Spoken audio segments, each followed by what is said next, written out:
नमस्कार दोस्तों, एक बार फिर से स्वागत है आपका हमारे चैनल में। और आज हम एक्सप्लेन करने वाले हैं Breathe Into the Shadow series के सीजन 2 के 4th एपिसोड को।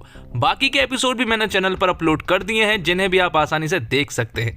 तो वीडियो अच्छा लगे तो वीडियो को लाइक जरूर कीजिएगा और इसी तरह के वीडियोस पाने के लिए हमारे इस चैनल को सब्सक्राइब भी कीजिएगा, ताकि मैं आगे के एपिसोड जल्द से जल्द अपलोड कर सकूं। तो 4th एपिसोड की स्टार्टिंग में हम देखते हैं विक्टर और जे को, जो कि किसी तरह से कबीर से बचकर भाग गए थे।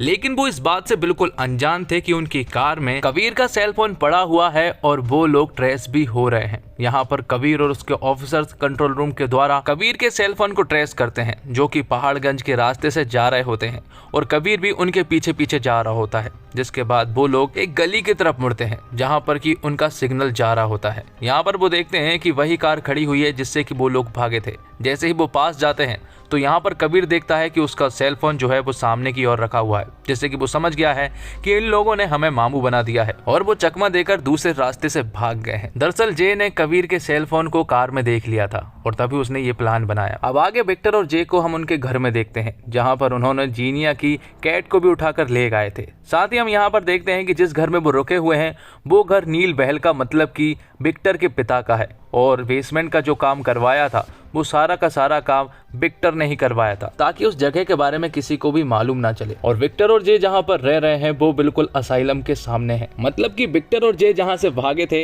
वो वहीं पर रह रहे हैं। तो अब अगले सीन में हम देखते हैं शैरली को, जैसे कि कबीर ने अपने साथ ले आया था पूछताछ करने के लिए। कबीर शैरली से कहता है कि जे तुम्हारे साथ लगभग उस रूम में 3 घंटे के लिए रुका था, तो तुम उसे प्रोटेक्ट करना बंद करो। जिस पर कि शैरली उससे कहती है कि उसे कुछ भी नहीं मालूम है और वकील की मांग करती है। यहाँ पजल के 150 फ्रेम में से 49 फ्रेम अपलोड हो चुके थे, मतलब कि 150 फ्रेम अगर सीबीआई तक पहुंच गए तो सारी फोटोज उनके पास तक पहुंच जाएगी और वो पजल सॉल्व हो जाएगी। जिसके अगले सीन में हम देखते हैं कि जीनिया की कैट गुम हो जाती है। इसके कारण वो सोशल मीडिया पर पोस्ट अपलोड करती है और वो काफी ज्यादा चिंता में भी लग रही थी। इसलिए यहाँ पर नीरज विक्टर के पास कॉल करता है और उससे कहता है कि रतलाम जीनिया नहीं जा सकती, क्योंकि उसकी कैट गुम हो चुकी है और इसलिए वो उसे ढूंढेगी। लेकिन इसके लिए विक्टर को क्या प्रॉब्लम हो सकती है, क्योंकि वो कैट तो उसी के पास है और उन्हीं का ये प्लान था। जिसके अगले सीन में हम फ्लैशबैक के एक सीन को देखते हैं, जिसमें कि नीरज एक शो के लिए परफॉर्म कर रहा होता है। सामने उसका डायरेक्टर खड़ा हुआ था और वो उसे बुरी तरह से चिल्ला रहा होता है, क्योंकि नीरज ठीक ढंग से नहीं कर पा रहा होता है। जिससे कि हमें यहाँ पर पता चलता है कि नीरज की जब आंखें थी, लेकिन उसकी आंखें कमजोर थी और उसे धुंधला दिखाई दिया करता था, जिसके कारण उसे बहुत प्रॉब्लम होती थी।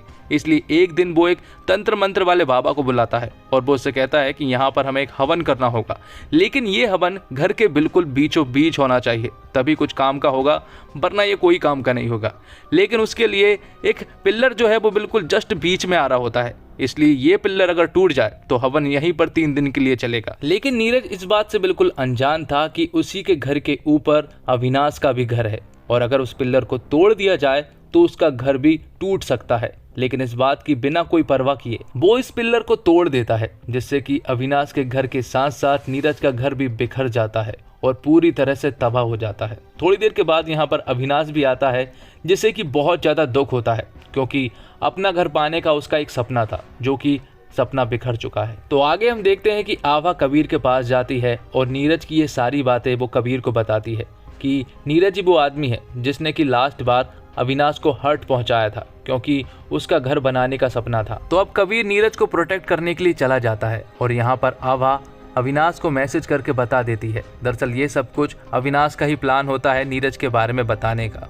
अब अगले सीन में हम देखते हैं शैरली को, जो कि जे के पास कॉल करती है और वो कहती है कि कबीर को हमारे बारे में पता चल चुका है और हम कुछ प्रॉब्लम में फंस सकते हैं, इसलिए हमें अलर्ट रहना होगा। तो नीरज की रतलाम जाने की सारी तैयारियां हो चुकी थी। जीनिया उसे बाहर तक छोड़ने के लिए आती है और फिर थोड़ी ही देर के बाद जे और विक्टर नीरज को लेने के लिए आते हैं। यहाँ पर जीनिया विक्टर को देख ना ले, इसलिए वो फोन पर बात करने का नाटक करता है और फिर थोड़ी देर के बाद वो लोग स्टेशन की तरफ निकल पड़ते हैं। यहाँ दूसरी तरफ हम देखते हैं कि जैसे ही ये लोग निकलते हैं, पीछे से कबीर की पूरी टीम नीरज के घर पर पहुंच जाती है। लेकिन कोई भी फायदा नहीं होता है, क्योंकि जब ये लोग यहाँ पर पहुंचे तब तक तो वो लोग निकल चुके थे। लेकिन सिक्योरिटी गार्ड से उन्हें ये बात तो पता चल चुकी थी कि वो लोग स्टेशन की तरफ गए हैं, क्योंकि वो रतलाम जा रहे हैं। जिसके बाद हम कैब में देखते हैं कि नीरज जब वॉइस कमांड से जीनिया के पास मैसेज कर रहा होता है, जिसके बाद विक्टर नीरज से उसका मोबाइल दिखाने को कहता है और जैसे ही नीरज विक्टर को मोबाइल मोबाइल देता है तो विक्टर उसकी सिम को एक दूसरे मोबाइल में लगाकर उस मोबाइल को एक बस में फेंक देता है, जिससे कि अगर अब कोई मोबाइल ट्रेस करेगा तो वो लोकेशन उस बस की बताएगी। तो अब नीरज और विक्टर स्टेशन पर पहुंच चुके थे और उनकी ट्रेन आने ही वाली होती है और पीछे हम देखते हैं कि कबीर और उसकी पूरी टीम यहाँ पर पहुंच चुकी थी और वो नीरज की सीट के बारे में भी पता कर लेते हैं कि किस बोगी में उसकी सीट है। तो कबीर बिना कोई देरी किए तुरंत ही उस बोगी में जाने लगता है और जैसे ही वो उस ट्रेन के डब्बे में पहुंचता है तो उसे पता चलता है कि ये लोग यहाँ पर नहीं है। वहां पर 2 पैसेंजर भी बैठे हुए थे। कबीर उनसे जब पूछता है तो वो पैसेंजर कबीर को बताते हैं कि ये सीट तो फिलहाल खाली है और यहाँ पर कोई भी नहीं आया है।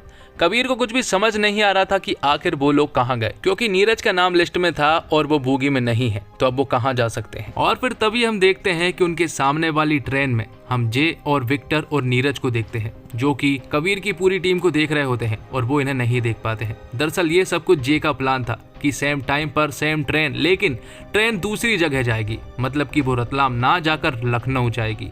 यहाँ पर नीरज जब जीनिया को कॉल करता है तो उसका कॉल नहीं लगता है, क्योंकि विक्टर ने उसकी सिम चेंज कर दी थी। तो यहाँ पर नीरज का मोबाइल भी ट्रेस हो चुका था, लेकिन वो मोबाइल उन्हें एक बस में मिलता है, जिससे कि उन्हें ये मालूम चल गया था कि ये सब कुछ जे का ही प्लान है और फिर से उन लोगों ने उन्हें मामू बना दिया है। अब रात हो चुकी थी और पुलिस वाले सैरली के घर के सामने उसकी निगरानी कर रहे थे और ये सब कुछ सैरली को भी मालूम है कि वो लोग उसके ऊपर निगरानी कर रहे हैं।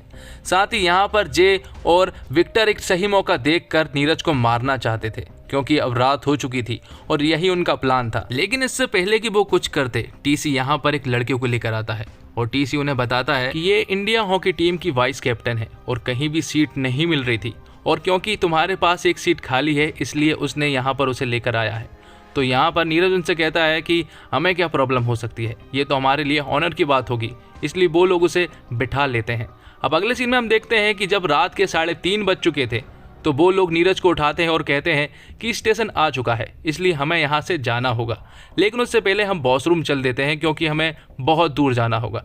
और जब वो लोग वॉशरूम जा रहे होते हैं तभी एक आदमी नीरज से टकराता है और वो नीरज से कहता है कि मैं तुम्हें जानता हूँ, तुम एक कॉमेडियन शो करते हो, और वो यहाँ पर एक सेल्फी भी लेता है। साथ ही जब नीरज उससे कहता है कि क्या तुम भी रतलाम जा रहे हो, तो वो आदमी उससे कहता है कि मैं रतलाम नहीं बल्कि लखनऊ जा रहा हूँ।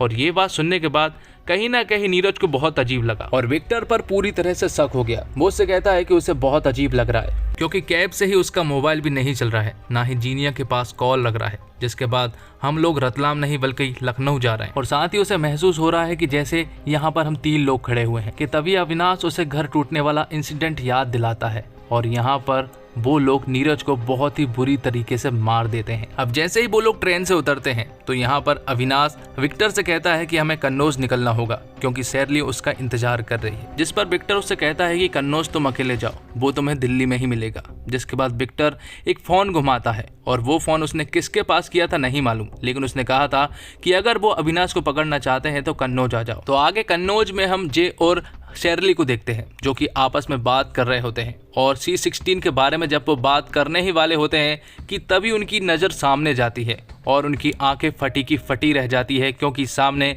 कबीर और उसकी पूरी टीम थी। और इसी के साथ एपिसोड 4 यहीं पर खत्म होता है। तो दोस्तों उम्मीद करता हूँ आपको वीडियो पसंद आई होगी। वीडियो पसंद आई हो तो वीडियो को लाइक जरूर कीजिएगा और इसी तरह के वीडियोस पाने के लिए आप हमारे चैनल को सब्सक्राइब भी कीजिएगा ताकि आगे के एपिसोड में जल्द से जल्द अपलोड कर सकूं। मिलते हैं एक और धमाकेदार वीडियो के साथ, तब तक के लिए आप हमारे चैनल के साथ बने रहिए। धन्यवाद। जय हिंद, जय भारत, जय श्री राम।